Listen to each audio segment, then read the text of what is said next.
عاشق کی دعا قبول کیوں نہیں ہوتی؟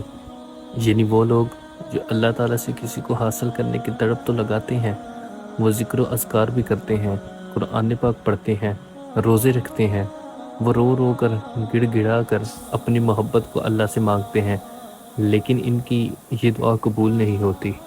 تو ایسے لوگوں کے بارے میں ایک درویش نے فرمایا، آئیں تفصیل سے جانتے ہیں۔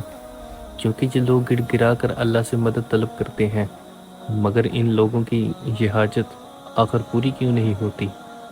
آخر ایسا کیوں ہوتا ہے؟ اس کی کیا وجہ ہے؟ حتیٰ کہ ایسے لوگ رونا تک بھول جاتے ہیں۔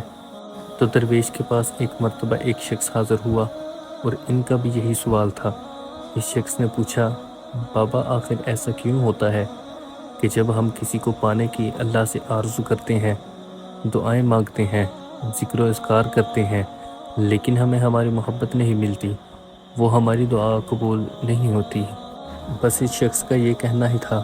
تو درویش بابا فرمانے لگے، ایسی صورتحال میں جب انسان اللہ سے رو رو کر دعا مانگتا ہے، وہ روتا ہے، تڑپتا ہے، تو اللہ اس کے دل میں اپنی یاد ڈالنے کی وجہ سے اس انسان کی اس آرزو کو اس وقت پورا نہیں فرماتا، تاکہ وہ انسان اللہ کے قریب ہو جائے۔ کیونکہ جو انسان جتنا اللہ سے رو کر دعا مانگتا ہے تو اللہ کو اس پر اتنا ہی پیار آتا ہے، پھر اس انسان کے دل میں ایک وقت ایسا آتا ہے کہ اللہ اپنی یاد ڈال دیتا ہے۔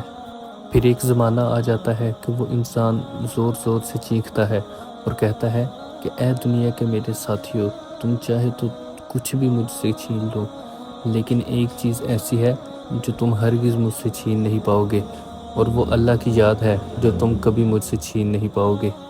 کیونکہ پھر یہ انسان اللہ کی یاد میں سکون پانے لگتا ہے، اللہ اسے اپنی یاد میں سکون اور لطف فراہم کرتا ہے۔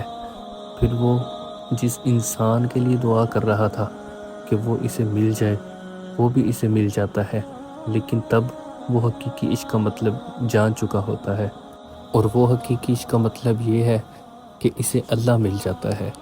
پھر وہ زمانے سے آگے نکل جاتا ہے، وہ صرف اللہ ہی کو راضی کرنے کے لیے اللہ سے دعائیں مانگتا ہے، اور جب وہ اس کو مل جاتا ہے تب وہ اس کا اصل عشق ہوتا ہے۔